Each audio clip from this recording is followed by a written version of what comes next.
يا هلا يا هلا يا هلا يا هلا يا هلا يا هلا يا هلا يا هلا يا هلا يا هلا يا هلا حن قلبي على جمعة الخير هلا حن قلبي على جمعة الخير هلا يا هلا ويا هلا ويا هلا ويا هلا يا هلا ويا هلا ويا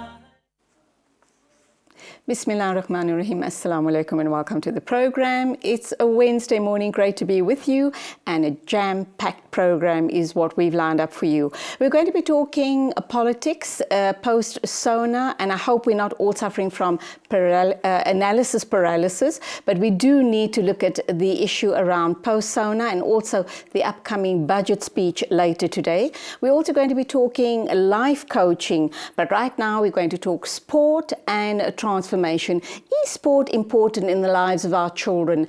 Does sport create future leaders? And how involved should we be in promoting sport in our families, very especially the young ones? To talk to us about sport and transformation is a captain of industry. He is the acting CEO at Cricket South Africa and is here to talk about all of those issues and more. Gives me great pleasure to introduce Tabang Morue in studio this morning. Morning, welcome to the program. Morning, and thank you for welcoming me to your studio. Lovely to have you here, and I think what we're discussing this morning is very important because we know we have a huge problem of unemployment in the country. We know we have criminality in that sector, and my thinking is that if we get our young ones involved in sport at an early stage as possible, hopefully, even if they are unemployed at some stage in their lives, the love of sport will keep them away from drugs and criminality. Your thoughts? Definitely, I do agree with you. I can speak from personal experience. You know, growing up in the streets of Soweto, when it was, during the apartheid era, when owning a gun or a knife was the most popular thing one could do for themselves. It was cool. You were looked up to. You were looked up to. You know, you were looked at as one of the guys who was protecting the community and so forth. But when some of us chose to look at sport and participate in sport, all of those things weren't so cool to us because we had something that we could focus on. And, the disciplines that are involved in, being a cricket player just sort of told me that, that kind of life is not for you. And I guarded very carefully in terms of making sure that I avoided, mixing with such crowds, even though most of them were my friends and it was very difficult not to hang out with them. But I made sure that, those dodgy activities that they would get involved in, I made sure that I don't get involved in, and I just completely focused on So sport. obviously you came from a very disadvantaged background, as most Black South Africans have. You made the choice. How old were you when you made the choice that if I join a developmental cricket team, or if I get involved at sport at this early stage and age of my life, just maybe there are greater things awaiting me in the future? I think I was around about 9. I was 9. I started playing cricket at 6, but I wasn't obviously too serious about it because it was a new sport in my community. We didn't really understand it. And back in those days, back in the day, cricket was a white man's sport. It was a white man's sport, so football was our thing. We played football 24/7 at night. After taking a bath, it was me with my cousins, on the stoop. During the day at school, you'd bunk some of your classes to go play football on the soccer fields there, or the netball fields at that time. So football was our thing. And, came the sport cricket, and there was this huge drive of the Baker's Biscuit mini cricket program. And I was one of the guys that was identified as, the guys that they wanted to work on in terms of improving the little skill or talent that they saw in me at the time. But I wasn't really interested until I was 9, and I figured, after speaking to my uncle, I figured, let me just give this cricket thing a decent shot and see where I land with this thing. Best decision you made, hey? Definitely. Best piece of advice you got? 100%. 100%. How did things move on? Here we're sitting talking with you. You're the acting CEO of Cricket South Africa, and we're holding thumbs. We want you to be the man to head up the organization. I'd like to know that in a couple of months' time, I can be referring to you as the CEO of Cricket South Africa. Achievable, is it not? It is, you know, as they would say in Islam, inshallah. Inshallah, absolutely. How did your life then progress from then on? Did you ever think that you'd be sitting here talking to me in this capacity, and that hopefully in a short while you can, hold that title on a permanent basis, so to speak?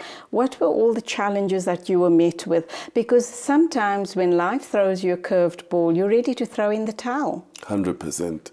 To be quite honest with you, no, I never saw myself as an acting CEO of Cricket South Africa. I never saw myself as the Vice President of Cricket South Africa, you know, let alone just being a director. Oh, I even forgot about that. Thank you for reminding me. Yeah, so I've always seen myself as a cricket player. And, through all the difficulties that one experienced in the sport of cricket, I then decided that, you know what, maybe the sport is not for me. Because at the time, from an administration point of view, I didn't get all the support that I needed to help me, continue with the sport of cricket. So the amount of racism that was in the sport sort of demoralized me. And I figured that, I'm not the right person to be participating in the sport. And it's not for me, so I must just, say my goodbyes as far as cricket is concerned. And that was in matric in 2001. So in 2001, that's when I quit cricket and I stopped playing altogether. And I sort of turned my back on the sport. And then... Simply because of all the politics involved. The politics involved, yes. And the marginalization and not enough opportunities for black upcoming cricketers. 100%, 100%. Let's just fast forward from 2001 to 2018. Yes. What does the situation look like now? How has that scenario changed? Or is there still lots of dirty politics being played behind the scenes? To be quite honest, it has changed. The politics are still there. Sport is a very political environment. It's highly political. And, quite often you hear people saying, you don't want politics in sport. Sport is politics. Mm-hmm. Sport is about social cohesion. It's about embracing diversity, bringing people closer together and accepting one another. And obviously there are certain pockets of this world that is not ready to accept that. So sport is very political, and there has been improvement. We can see it, all the way from the national team, the SAA, the under-19s, the Momentum Protea women teams, and our various school teams as far as provincial cricket is concerned. So there is change, positive change at that. We're making strides. There's still a lot of work that needs to be done. We mustn't kid ourselves and think that we're there. No, we're not yet there. School sports remain a huge animal to tackle for us as Cricket South Africa. Transformation is the big thing, but let's backtrack now to when you decided to turn your back on cricket. You had just completed matric. When and how did you decide to come back to cricket? Because look where you are today. So in 2003, I think we hosted the World Cup here as South Africa. And the ICC left some money behind for Cricket South Africa, part of the World Cup Legacy Fund. And with this money, Cricket South Africa was obviously instructed to grow cricket, and particularly to go into your township and rural areas and erect, cricket fields or cricket grounds, ablution services and so forth to sort of further help the sport of cricket in growing and, making the sport to be easily accessible to people. So one of these fields that was built was not too far from my house. In fact, it was about 1 kilometer away. So, I caught news of, this cricket ground being erected not too far from home, and I went to go see the development of the ground. And every now and then I would then go watch the guys practice. Needless to say that, as far as club cricket is concerned, the guys that were participating there were guys that I grew up with. So every time and you were itching to get onto that field. And I was itching to get onto the field. So every time they saw me, they would say, "Come join us, man. You know this thing is in you. You know we all grew up in the sport. You love it. Come participate. We need experienced guys to come help our club grow," because obviously the club was very new. So I think. So where were you at that point in your life? What were you doing? What path was your life taking? At that time, I wasn't employed. I was studying part-time because I was paying for my own fees. So I would work part-time, save enough money to go back to school and then go and Studying what? Electrical engineering. Are you a qualified electrical engineer? I didn't finish, unfortunately. I didn't finish, yeah. Any plans of perhaps trying to finish it? Yes, the hard plans life, are there. eh? Very hard, very hard. Okay, let's take an ad break. I'm talking to Thabang Moruo. He is the acting CEO of Cricket South Africa. He's talking sport and transformation, and the emphasis is on those two words. Sport is, are we truly pushing our children in the right direction? If we get our kids early enough into sport, hopefully they'll always be very focused. There's lots to learn from sport. It's about teamwork, team spirit. It's about conflict resolution. It's about having a healthy mind, a healthy body, and a whole host more. And of course, it gives you the discipline to tackle the big bad world when you're ready to enter it. But an ad break, and we'll be back talking some more to our acting CEO of Cricket South Africa.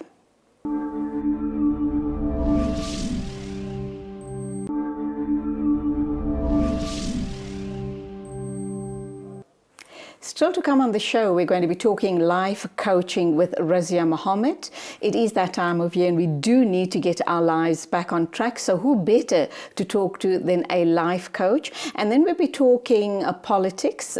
We have a political analyst coming in to talk post-SONA and also what we can possibly expect in the budget speech, which is going to happen a little later on today. But right now, sport, the importance of sport in our lives, our children's lives, and of course, transformation. 22 years into democracy and we're still having issues around transformation, very especially in sport. Would you agree with me? Definitely, I would agree. There's still issues in sport. There are still, those people who would prefer to see us as people not being united, separating ourselves according to race, religion, and so forth. So those are some of the things that we are fighting as Cricket South Africa. And when you talk Cricket South Africa, we're talking to you in your capacity as acting CEO of yes. Cricket South Africa, but we know it applies to all sports, sport right across the board. 100%, it does apply to all sports.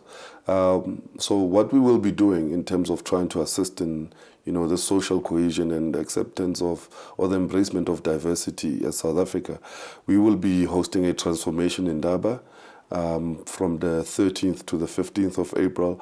This is where we tackle all transformational issues, women in cricket, the various roles that they play administratively on the field. How do we get more women involved? How do we help them, to feel welcomed in the sport of cricket, which has been so male-dominated for all these years. So we'll be playing our part in this transformation in Durban, inviting all key stakeholders to ask all the tough questions, and hopefully we will have the answers, and the guest speakers, they will also assist in terms of, fine-tuning our minds towards this road of change. What is the biggest challenge as far as transformation is concerned? The biggest challenge is just, accepting one another, accepting that people can make it in the sport of cricket when they look different as far as the skin colors are concerned. So, we've introduced transformational targets to assist us in transforming cricket, because we've been talking about transforming cricket. We've been talking about doing things differently, accepting everybody that wants to participate in the sport. And everybody would actively tell you that, we do embrace transformation. We are, enjoying the diversity that we have as far as the people that come and try and participate in cricket is concerned. But when you go to the field of play, you don't see that happening, those changes happening. When you go into your cricket offices, you don't see those people being employed, you know. And so we felt that it's high time. When you talk about the people being employed and you don't see it happening on the field, what you're saying is there are not enough black people being represented. And I'm also kind of getting a sense that the people, it's probably still mainly white, male-dominated, perhaps? It still is. And it's not only just about, you know, the black people being involved. It's about the women as well being involved. Outside the late Elise Lombard, God rest her soul, there hasn't been any female CEOs in cricket. So I don't know if the narrative is that we don't believe that women can run sport, as far as the administration of it is concerned, the business side of things. I really don't know why we're struggling to transform as much as we should be, but the drive is still there. I'm still very passionate when it comes to transformation, and I will be pushing for the changes to happen. I think when we talk transformation, people become insecure. They're always afraid that they or their communities, specific communities, are targeted. And if they buy into the concept, they will lose out. Yes. What do you say to that? How do you reassure them that it's not about that? It's about perhaps just opening up more opportunities to the people, the less advantaged people, the black people who've been trodden upon all these years, all these hundreds of years ago? 100%. For me, honestly, what I could say to them is that there really is nothing to fear when it comes to transformation.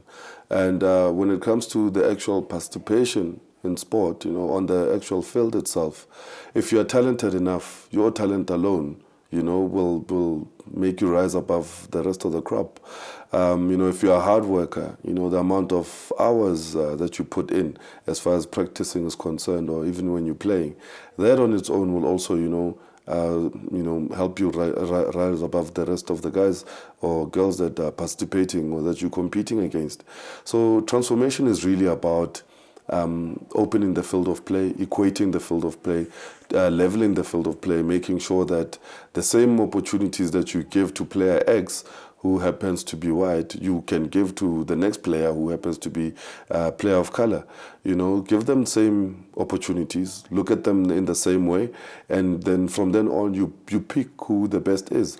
Let's look at your developmental programs. Let's look at what is it that Cricket South Africa is doing to attract young blood, very especially from the townships. What is it? You know, what do you have currently, going as far as that is concerned? What more can you do to attract young black children, get them off the streets, get them to love sport, and hopefully make something of themselves in the future? We know we all can't become world-class cricketers, but if you have that discipline in place from a very young age, you do have some form of a success story in that person. 100%. So what we do as far as our programs are concerned, we've got obviously the KFC mini cricket program. It's a very big program. It's the biggest program that we've got in terms of helping us introduce these little kids into the sport of cricket. And once they've grown and now they start playing the hardball cricket, we've got a specific program called RPCs and Hubs. The Hubs program is basically a program designed to merge kids that are in non-cricketing schools into obviously a hub that will form a team or teams depending on of various age groups, and then the best of those kids that are performing or playing or participating in those hubs, we then take them into the RPC, which is the Regional Performance Center, where they meet kids coming from other areas, and then they become the best of that specific region, so to speak, and then they will go and compete with kids from other regions as well as kids in the traditionally cricket playing schools to sort of help them with the improve the standard of play. So being like a mentors or mentorship programs. 100%. So we have, alongside those programs running parallel to them, we've got what we call a PPP program, Player Performance Plus. What that does is that now it looks at the softer side of things. So we've got these programs looking at cricket The triple P is about looking at you as an individual, but holistically at the same time. So we look at home, where you come from. Wow. Is there food at home? If there isn't food, that program is there to help buy groceries for you at home, so that, you know, when you leave home with a full stomach and you're able to concentrate and participate at school, which is more important, number one, and then in the field of play as far as the sport of cricket is concerned. We look at your attire. Do you have clothes? If you don't have clothes, we come, we buy you clothes, we give you kit. So it's not only just about cricket kit. We'll give you clothes, your day-to-day clothes that you need as well. So obviously this program is not at the moment able to cater for everybody that participates in cricket, but it's there to help. And at the moment, it's specifically focused at those talented individuals who obviously have families and that are very poor. hopefully it can be all embracing to as many kids as you can cover going forward. 100%. Final thoughts from you as far as transformation is concerned, and are you hopeful that we can and will be seeing a change not only in cricket but sport right across the board? 100%. So I am hopeful that we'll see transformation in all sports. You know, everywhere I go, even when I talk to the ministry, I get told that cricket is leading, you know, that fight in terms of accepting transformation. And I hope that we can influence other sports to, you know, accept all South Africans as one, and we can embrace the, you know, diversified crowds that we have as South Africa. Thank you indeed for being with us. I thoroughly enjoyed the Pink Day cricket and the Sunday match. So you guys are doing something right, at least. Keep that flag flying real high. Good luck. And I'm holding thumbs for you to get the job as the CEO of Cricket South Africa. You are in an acting capacity, but no doubt you seem to be the right candidate for the position. Good luck, holding thumbs for you. Thank you so much for your time this morning. Thank you, much appreciated, and it's a pleasure being here. That was Thabang Maroe. He is the acting CEO at Cricket South Africa, talking to us about sport and transformation and the importance of these two issues in communities right across South Africa. We are 22 years in democracy, and we need to see change, and we need to see change happening, but pretty rapidly. Still to come, we're going to talk politics and life coaching with Razia Mohammed.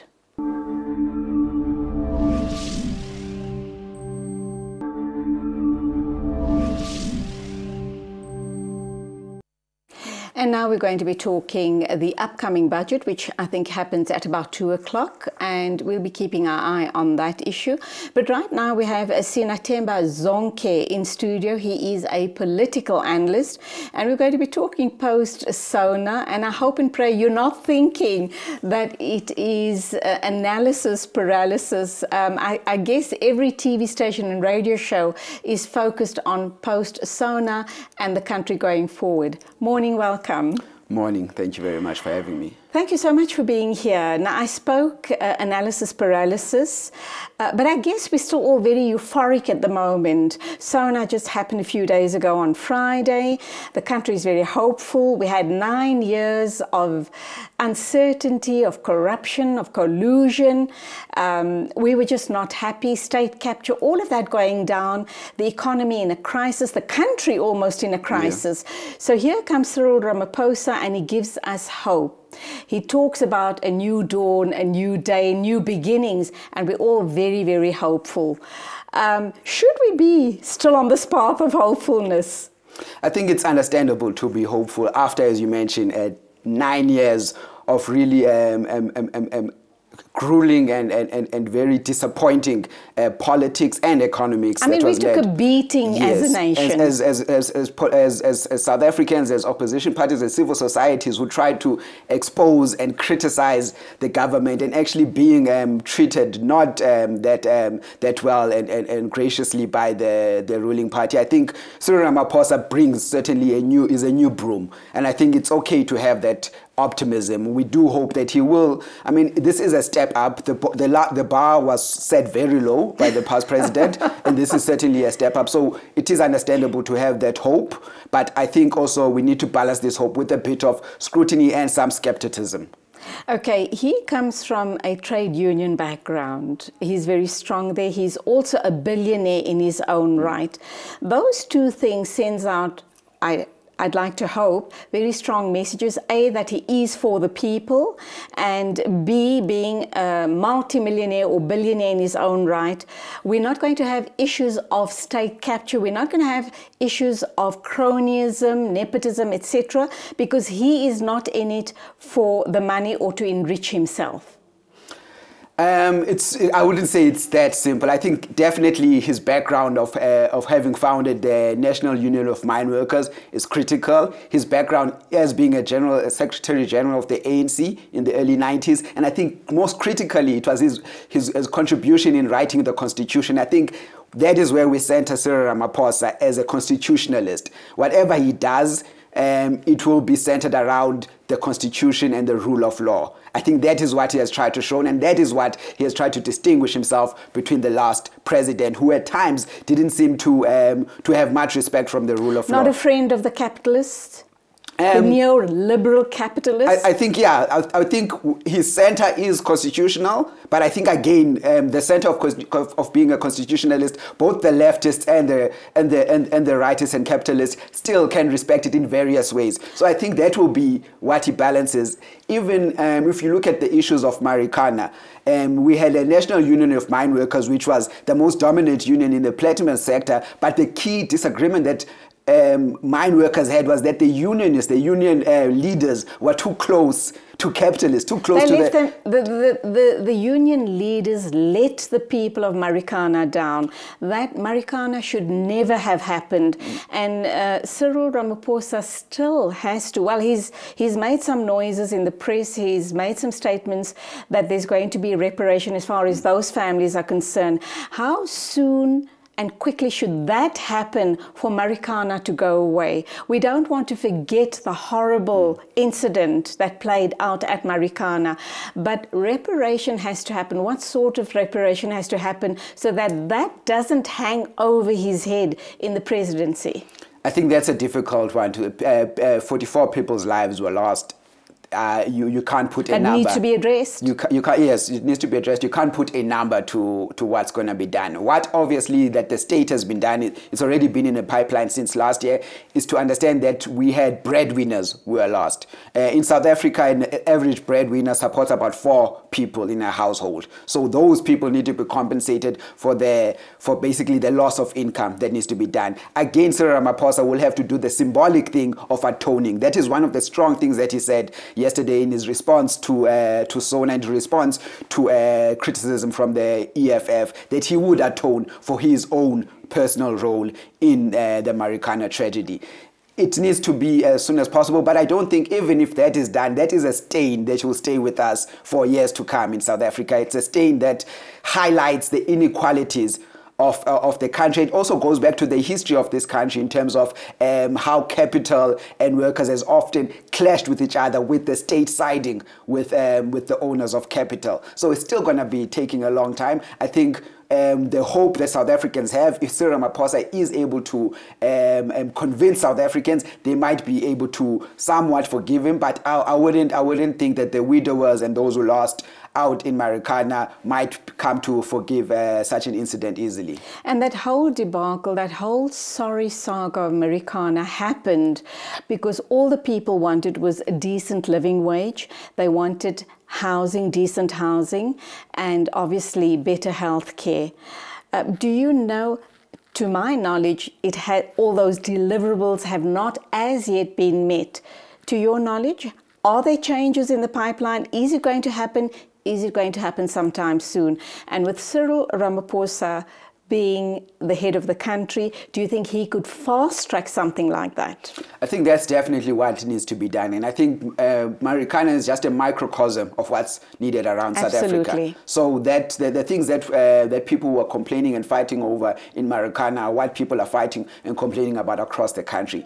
Within the next 15 months until the next elections in 2019, I doubt that there will be substantive change. I think it will be very difficult for him to do. What he can do is deal with the low-hanging fruit. things such as is mentioned, such as cutting the size of the state, the size of the cabinet. I think that is a very low-hanging fruit that he could easily do, and that itself, that would be kind of a sign of confidence for But South he's Africans. already saying that it's not going to happen soon. It's going to take a couple of months of planning.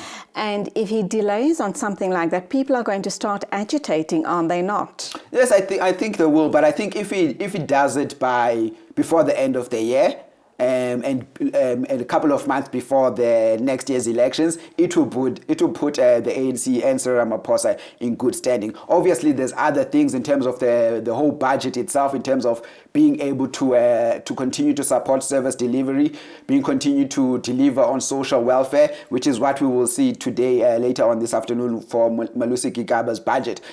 Do we have the money to continue to deliver on services? Do we have the money to continue to pay for public sector wages? That will yet to be seen. I'm not very hopeful as far as the budget is concerned, but we'll talk some more after the ad break. I'm talking to Sinathemba Zonke. He's a political analyst. We're talking post-SONA. We're going to also touch on the budget, the upcoming budget. I think it's going to play out at 2 o'clock this afternoon. But up front, I'm not too hopeful. I think the taxes are going to go up, and it's going to hit us very hard on the pocket. But wait and see what happens. Let's go for our next ad break. And don't forget, a reminder, Razia Mohammed is waiting in the wings to come in and talk to us about life coaching.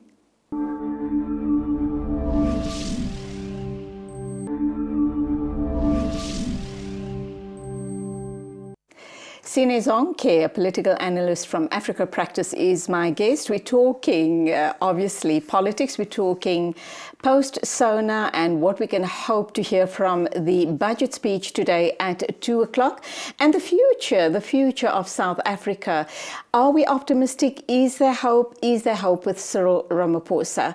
Before we respond to all of that, tell us a little bit about Africa Practice. What are you guys all about, and who should be accessing your services? Okay, thank you. Africa Practice is a strategic communications and risk advisory firm. We have got a number of offices across the continent, in West Africa, in East Africa, Kenya and Tanzania, as well as in Joburg and Botswana. Our services are political risk advisory, strategic engagement, public policy and government relations, as well as media relations and communications. We work with a number of companies, Fortune 500 companies, who are investing in the African continent. So they come to you to be reassured that the investment is going to grow and it's very safe. I mean, the work that we do itself is to find some shared value between investors, between governments, and between communities. Within the African continent, which has been receiving boom over the past couple of years, there are risks and usually regulatory or policy or community issues that they face. So we help investors or public institutions as well as governments to try and go over those issues to find a shared value that can be able to ensure that the investment potential that we have in Africa is unlocked very well. So we use political risk analysis and advisory as well as strategic communications to assist our clients in that. Now, I know you're not an economist, you're a political analyst, but we know that we've seen a positive response by world markets to Cyril Ramaphosa's SONA speech. Are you comfortable that it can get better and will get better? Yes, it can only, I mean, it can go up from here, but obviously the risk is what will come out in the budget if we aren't able to put in some of the austerity measures that some of the markets and maybe the ratings agencies have been desiring. That means some restraints on the public sector wage bill, some restraints on how much we are giving to state-owned companies. So it can be seen. If the budget speech is not reassuring and gives some confidence, we may find some risk of another ratings downgrade. Yes. Sadly. Okay, is this Malusi Gigaba's the budget speech that he's going to give at 2 o'clock. Yes. Is it his swan song? The first and the last we're going to be seeing of him? Most probably the last we're seeing for him. I mean, it is his first. He gave us his maiden speech in the medium-term budget in October last year, but this will be his first full-term budget.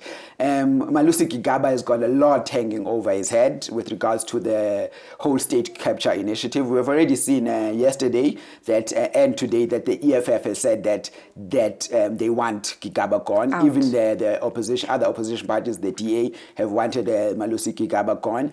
It probably hasn't been enough time for Cyril Ramaphosa, who was sworn in last week, Friday, to make a wholesale change to his cabinet. But we are likely to, I do not foresee that Malusi Gigaba will be remaining with us as the Minister of Finance for the rest of the year. Who else should be booted out and real soon? Because Cyril Ramaphosa has been saying that to reshuffle and minimize or downsize the cabinet is going to take a couple of months.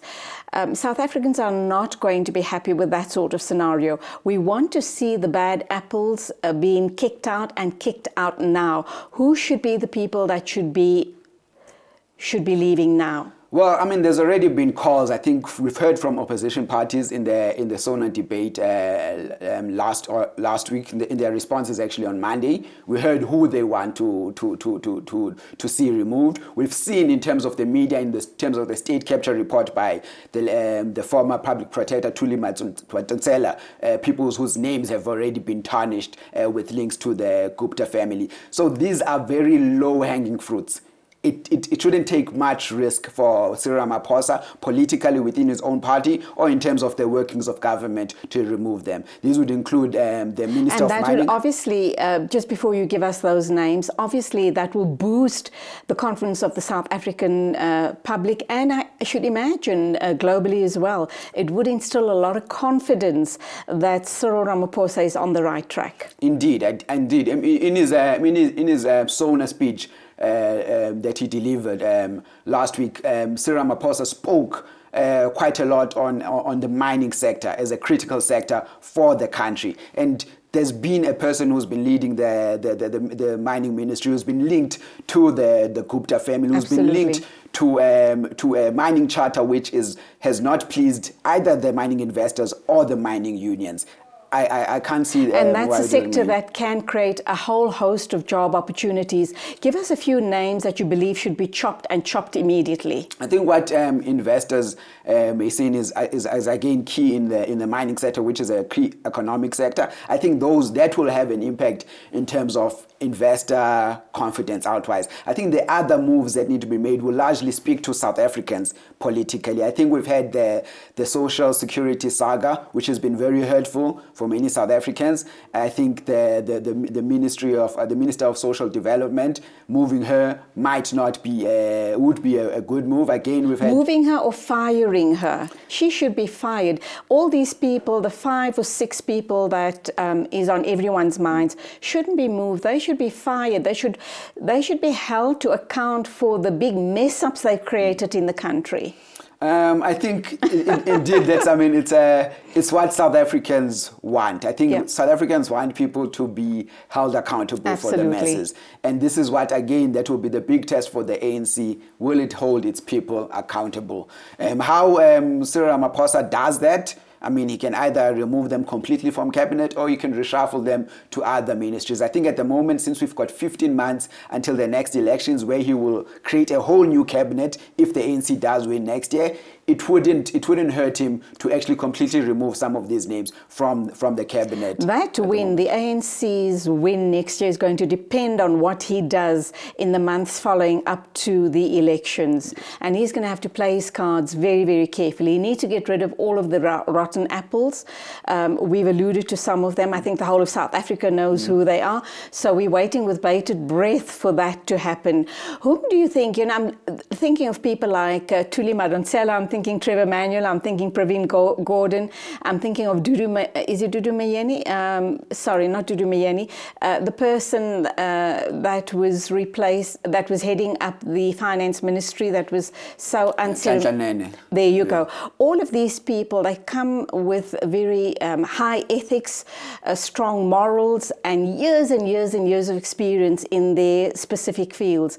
I'm thinking there's room for people like that to come on board. There's certainly room for people like that. I think one of the things that, again, I mean, Cyril Ramaphosa will have to balance the interests of his party. And we've got various factions within the ANC. He did not win overwhelmingly in Nasrec last year, with only about 51% to Nkosazana Dlamini Zuma, 48 point something percent. So he will probably have a mixture. It won't necessarily mean that Pravin Gordhan goes back to the Ministry of Finance or not necessarily, but even if they go into some sort of advisory capacities, we need that expertise in the country. And Ramaphosa needs that type of support. He needs those intelligent people around him to advise him to head in the right direction. We've just had a caller wanting to know about social grants. I think there's still a lot of uncertainty because of the Dlamini woman making such a big mess up with the grants.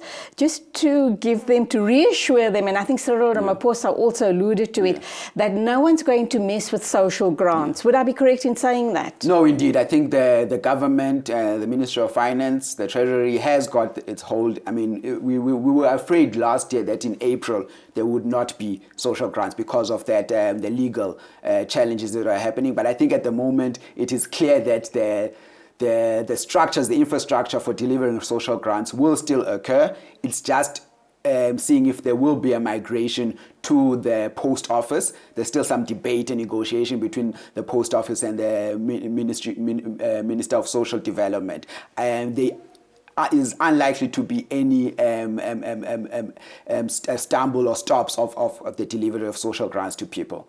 The other big question on South Africans' minds is the deputy minister, and I'm thinking, I've got my money on Naledi Pandor. I think she's a strong woman, she's an intelligent woman, and she's very forthright and very focused. I think that she will truly prop up our president. But of course, there are other role players as well. What's your thoughts? I think, again, coming back to the responses to SONA debate, and even before that, looking at the performance of particular personalities throughout their careers, I think Naledi Pandor has probably been above, head and shoulders above most ministers, male or female. And she's a female, so that would really be killing two birds with one stone. Yes, exactly. She's performed wherever she's been, whether it's been in the Ministry of Home Affairs, back to Ministry of Science and Technology. So she definitely, I think, would be a great deputy president for the interim period until the next elections. It would be, again, for Cyril Ramaphosa, who is really trying to inspire confidence, to really try to clean up the image of the ANC. It's really an easy win for him. There are 2 or 3 other people that are vying for that position as well. What can you tell us? Let's assume, I've got my money on Naledi Pandor, but let's assume he doesn't, doesn't decide to appoint her. The other 2 or 3 candidates, what can we expect if they come on board? I think the other candidate is Lindiwe Sisulu, who's the current Minister of Housing. It's his sister-in-law, isn't it? His wife's sister? No, isn't it? She's the granddaughter of stalwart Walter Sisulu. She was vying for presidency last year. She was one of the 7 candidates who are vying for the presidency for the ANC. She's got quite a lot of support within the ANC herself. In terms of the National Working Committee that was elected earlier last month, she and Nkosazana Dlamini Zuma received the highest votes in terms of that National Working Committee. So within the ANC, can they deliver?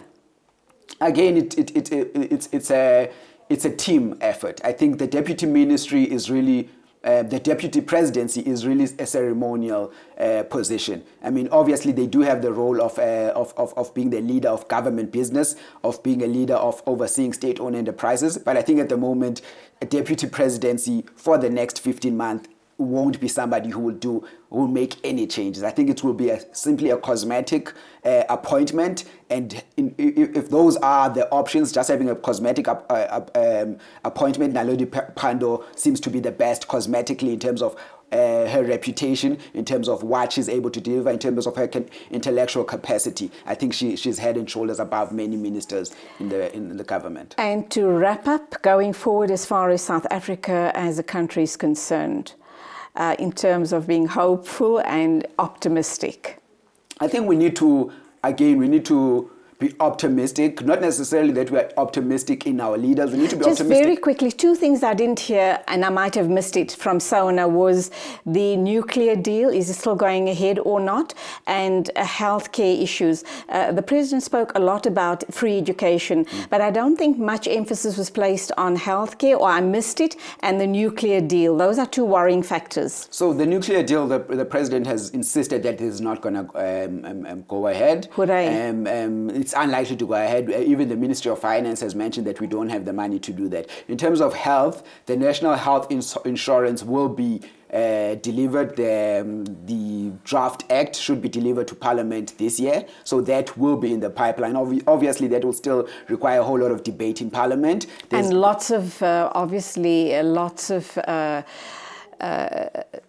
hard look at if it's going to be workable or not, or how workable can it be. So lots and lots of study to go into that before it can be implemented. Yes, I mean, study and commentary and contributions from the private sector, the private medical insurance industry, the private hospital industry will have to make a contribution, because this is an act which will change South African health sector, public and private. Is it going to be workable and feasible for the country as a whole? Exactly. And that's where we leave it. Thank you indeed for being with us, for sharing your insights, and for leaving us with lots of hope this morning. Okay, thank you very much. That was Sinetemba Zonke from Africa Practice talking to us about post-SONA and the upcoming budget at about 2 o'clock. All eyes focused there, but I think I can tell you up front already, be prepared for some tax raises in a whole host of areas. So that does mean that our pockets are going to be hit a bit hard.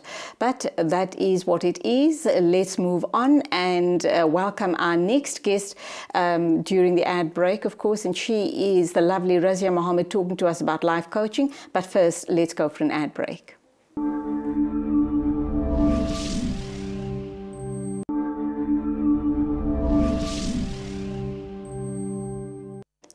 And now I'm joined by the lovely Razia Mohammed, having two men in a row talking about really heavy stuff. We spoke sport and transformation, and then of course we spoke post-SONA, the budget speech of post-SONA and the upcoming budget speech at 2 o'clock this afternoon. I think I'm a bit nervous about it. I'm wondering how it's going to hit my pockets, so that's kind of, rolling in my head right now.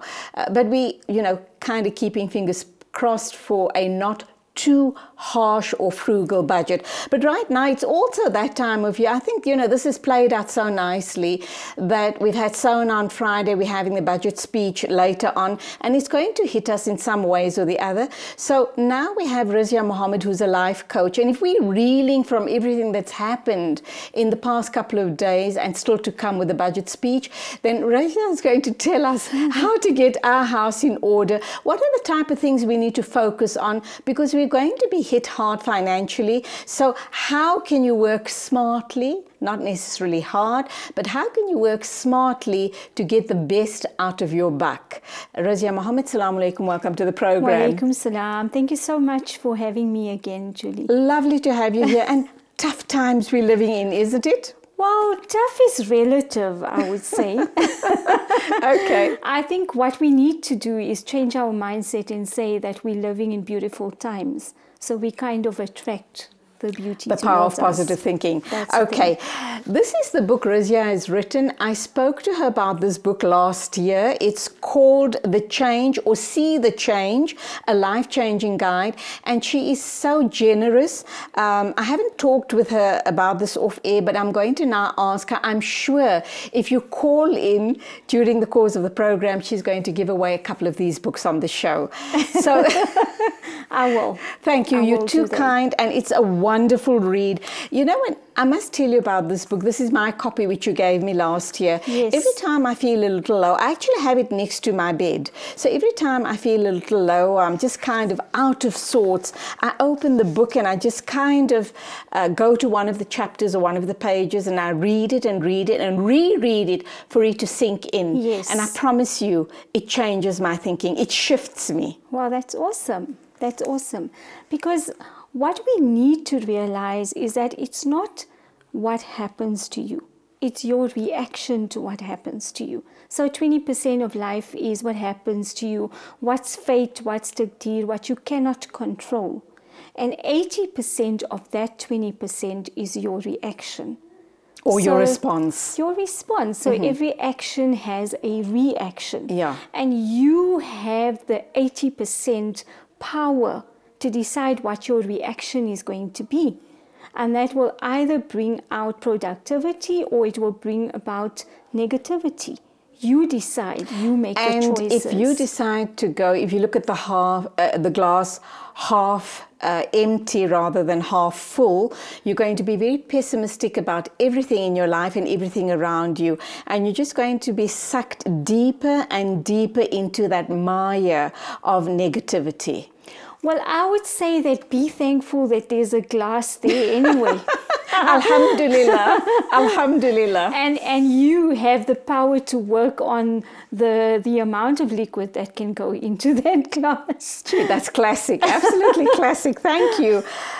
I look at your book and I look at life coaching, and it's the beginning of the year. We all want to get our house in order. Stuff has happened. We were broken this past year. Yes. You know, relationships, work, politics, life just happened, and it happens to all of us. And we kind of almost make this resolution that my life is going to be better in 2018. So you already start saying it's going to be better, but some of us needs a Razia Muhammad as a life coach to come in and show us how to get onto that path. How do you do it? Well, I would say everybody needs a Razia Muhammad in their lives. It's all about the power of positive thinking. So that sounds very cliche, but your positive self-talk or your negative self-talk has such an impact on your life. It's amazing. Whereas if you just give me a hypothetical example of a negative thought that you would just on the top of your head. My car's going to break down. Oh, please God, no, it mustn't break down. Oh, please God, do not let my car break down. Okay. Okay, so instead of saying, oh, please God, do not let my car break down, rather say, oh God, I am so happy that I have a car to go from A to B. And don't forget the Alhamdulillah. And Alhamdulillah, I have so much. I'll tell you what works for me, Razia, but it doesn't work for everybody. But we're going to go through your book, a couple of the chapters in the book.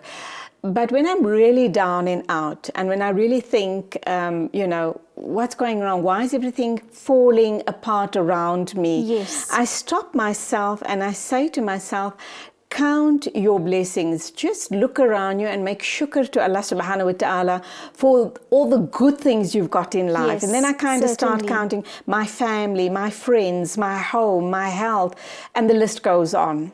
You see, as humans, we are so conditioned to think about what we don't have as opposed to what we do have. So we're always counting what is negative in our lives as opposed to the positives. So now if you look at, they say that if you were in a group and you had to put a bowl of all your troubles into into little papers, and if you were to pick up someone else's problems, you would ask for your own problem back. Because what we tend to do is we think everything happens to us, me, me, me. And that is the ego talking. So when you bring your spiritual side in, then you realize that nothing is really happening to you. You are just a spiritual being in human form. And Okay. you are having a human experience. Let's look at two scenarios and respond to both of those to me. we have a person whose life is unraveling and falling apart, or so they believe. Okay. And then you have a person that's got it all together. It's relatively great, you know, things are going great. You have a few little incidents and a few little things that are negative, but they in total control, they in charge, and everything's great. You have these two people both wanting to come to you for life coaching. The person who's got it all together just feels that it's going to enhance them even more. Right. And the person that's kind of falling apart believes you're going to help fix them. Yes. How do you respond to the two different characters? So I would respond in a similar manner, because I cannot fix anyone.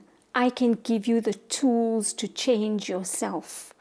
So when you are done with my program, it's about what you take and you go out there and you make the success of your life. So when I do my life coaching sessions, it's all based on a similar structure, yet in under about 3 minutes, I'll be able to decipher exactly what it is that you need from me.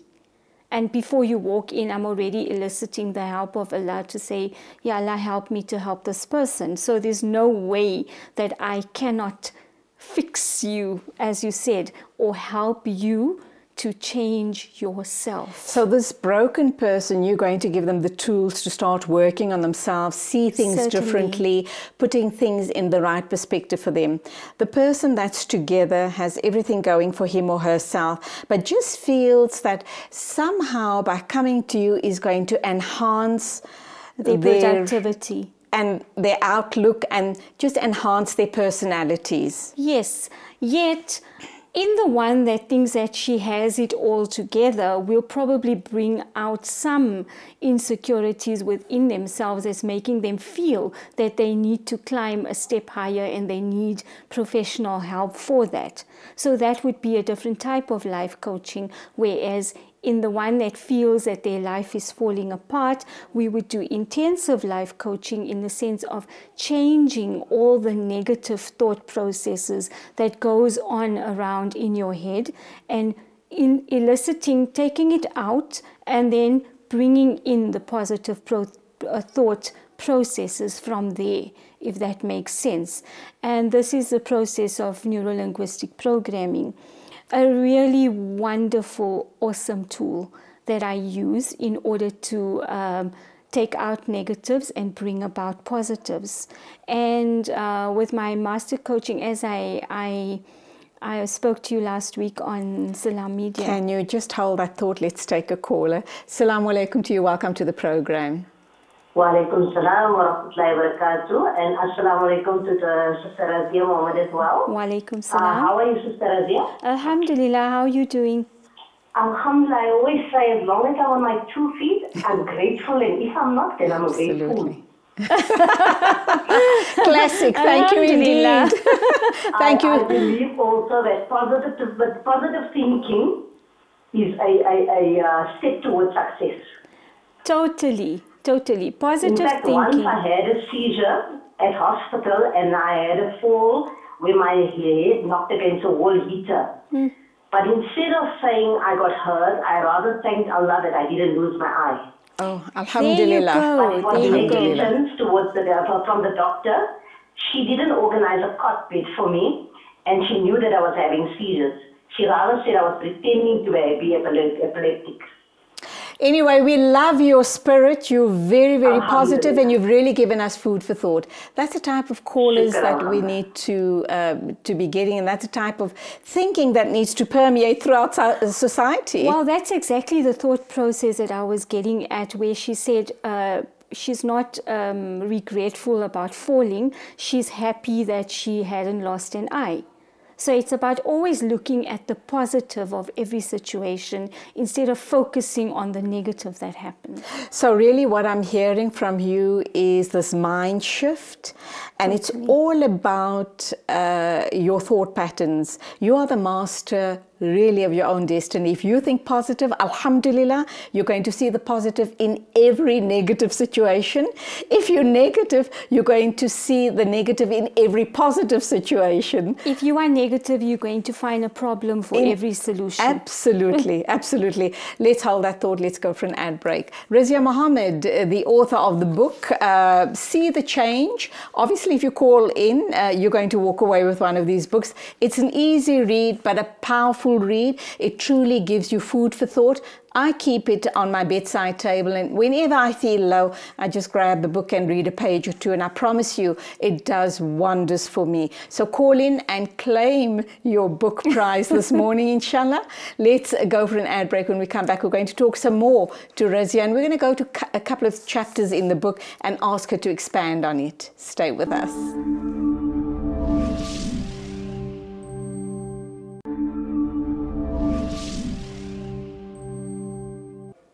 The lovely Razia Mohammed, who's written the book See the Change. Obviously, we're giving away a few of those books on air this morning. Is here to talk to us about turning our lives around, about life coaching, why it's important to go for life coaching, how they help you shift your thinking. So, Razia, I'm looking at your book, and the one thing that jumps out at me is page 7. Who is happy? We all seem to be chasing that elusive dream or that elusive concept. I'll be happy when I marry my dream man. I'll be happy when I have my dream house in the dream suburb. I'll be happy when I earn X amount of money, etc., etc., etc. Or I'll change my life, or I'll be in a different place if A, B, and C is met. How do you as a life coach respond to that? So we are always postponing happiness for a future time. Oh, wow. And we are always shifting our goalposts. So now when you do get that dream man or that dream woman, and she turns out to be not what you expected, then what? Then you're going to shift your goalpost to something else, and so on and so forth. So happiness does not emerge from outside. Happiness is a state of being inside. So life is a journey, and it's so temporary, and it's the cliche that goes, don't worry about your destination, enjoy the ride. Journey, enjoy the ride, yes. I would say that is so true, in the sense of be happy now with what you have, yet tie your camel and aspire to fulfill your dreams, your aspirations, your goals, etc., etc.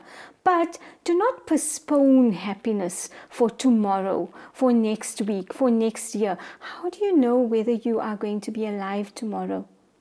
I like what you're saying, because you're really talking about being in the moment, being in the present, being mindful of this present moment, which I'm enjoying so much, alhamdulillah. And yet we always, as you say, we postpone happiness. Yes. We don't realize this is a happy moment. This is a moment which memories are made of. So take that moment and make it one, because next week that moment is going to be a chapter in your life story. A memory. A memory. So take that memory and make the most of it. So when you look back at it, you say, I am happy, and I was happy, and I'm going to be happy. Let's look at troubled relationships. Somebody comes to you, they're not in a very great relationship. Okay. If only my husband can change his habits, I'm going to be happy. We'll have a very fulfilled and a happy life. But he needs to stop doing A, B, and C, and then we'll have the perfect life. So ask yourself, what am I doing to elicit that type of behavior from my husband? I cannot change anyone, but I can help you to change your behavior towards me. How? So if, for example, the woman wants the man to change A, B, and C of his behavior, she needs to start changing the way she acts towards him. So if he is, for example, an aggressive person, so when he comes and he lunges at her in an aggressive way, she can retreat instead of retaliating and say that I need to step back and show him that I'm not responding to this behavior 1, 2, or 3 times, and he will feel foolish to be aggressive because he's not getting a response. So you are changing yourself, and thereby the ripple effect is you are eliciting a different response and a different type of behavior from whomever you are interacting And we with. as Muslims know this is a fact. Allah subhanahu wa ta'ala tells us in the Holy Quran, I will not change the conditions of a people if they don't change the conditions themselves. Yes. If they don't change themselves. So Allah's, we know this and yet we don't do it. And this was done from the beginning of time, where you were Absolutely. given that sort of advice. And it really, truly does work. If you go home and you start behaving differently towards that toxic person, you will start getting responses. I get calls from my clients and they'll ask me, did you speak to my son? Did you speak to my husband? Have you spoken to my daughter, my mom, in-laws, whoever? And I said, but I don't know who they are. But I wonder why they're behaving differently towards me. They're suddenly starting to behave positively towards me. So I said, whom have I done the life coaching with? And she says, me. And I said, well, you are behaving differently. You are the That change that you're seeing around you. Yes, be the change that you would like to see in the world. Be the change within you. Now, Razia, we know that globally, all the rich and famous and celebrities, etc., all have life coaches for life, either life coaches Yes. or therapists for Yes. life. They use them as muses or just to bounce off or, you know, let off, whatever the Yes. situation is. It hasn't caught on in such a big way here in South Africa, or perhaps it is getting there. It is getting We engage with people like you, a life coach, a counselor, a therapist, etc., just when we are troubled, when we are deeply troubled, or when we feel our life is going out of control. Yes. Should we start thinking about life coaching differently? Most definitely, because look at it this way. If you need to fix your skin, your hair, your body, you would take the necessary steps to go and do that. Why? Because that is something visual and tactile that you can actually see, feel, touch. But your mind is something that is on the inside. So that is why only when someone goes through an adversity, then they're seeking the help of a therapist, a life coach, a counselor, etc. Now, what we need to realize that in order to maintain your mind, you need to have this person with you to steer you in that direction. I get many... You don't make their choice, you don't make the choices for your clients. You give steer them them. options and say, what do you believe is the right course of action in this specific situation? So basically, you know the positive thing that will be good for that person, but you obviously don't voice that. What you will do is steer them into that positive direction. So automatically they think that, eureka moment, I have. And they have, now in fact, they have, realized. you've steered them, but they have made the choice Most in that definitely. direction. Everything in life is choice. And the only constant is change. I was telling you about my book number 2, which is my personal story. Inshallah, yes. Ameen. When's it coming out? Inshallah, before Ramadan. What have you entitled it? I love this title, See the Change, and you've used the alphabet C, yeah. which is a nice play on the word. What have you entitled the book? So the title of the book is called Life in Progress, because we are all Absolutely. people in progress. Absolutely. You can never say that you've arrived.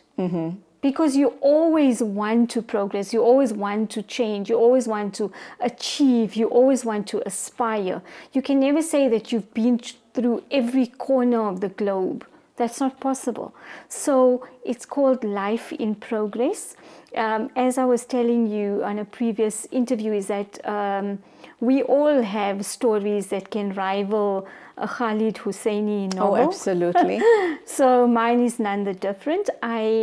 I can relate to so many people on an experience level, not even only on a client coach level. Okay, we've got a minute to wrap up, but there's something very unique about this book. Just very quickly tell us, what is that uniqueness of your second book? So it's my personal story. Right. And I think many people want to see the mask behind the mask.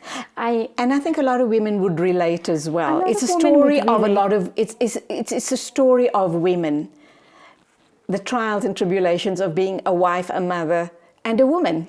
But I would say not necessarily a woman, because a man would relate to it as well. because it comes from so many different aspects. I got it in chapters, and it's also an easy read, but it's phenomenal in the sense that it's going to bring you to solutions. Okay, great. We'll leave that for when the book is going to be launched, and inshallah we'll have you back in studio and we'll do a few giveaways as well. But very quickly, if people want to engage with you and if they want to have a couple of life coaching sessions with you, how do they get hold of you? Am I allowed to give my details? Of course, of course. Okay, so you need to contact me on 083 415 2500. 083 415 2500. And a website address perhaps? www.lifecoachrazia.co.za. Lifecoachrazia.co.za. That's it. Brilliant. That's easy enough. Thank you so much for coming in. I always feel very inspired after I've talked with you. My spirits just are so uplifted. Thank you very, very much. It's that, that energy. aura, that energy, that positive energy around you, which I pick up on. So alhamdulillah for that. Thank you once again. Look forward to seeing you the next time with the introduction of your second book. Go well. Remember us in your du'as. Thank you so much. That was a lovely Razia Mohammed talking life coaching. And that brings us to the end of the show. Thank you for your participation and your company. A big thank you to the production team. They've been working really hard to pull off the show this morning. Alhamdulillah for that. And as always, it is Khuda Hafiz from me, Julie Alli. Ya hala, ya hala, ya hala, ya hala, ya hala, ya hala, ya hala, ya hala, ya hala, ya hala, ya hala, ya hala, ya hala. حن قلبي على جمرة الخير هلا، حن قلبي على جمرة الخير هلا، يا هلا ويا هلا ويا هلا ويا هلا، يا هلا ويا هلا ويا هلا ويا هلا، يا هلا ويا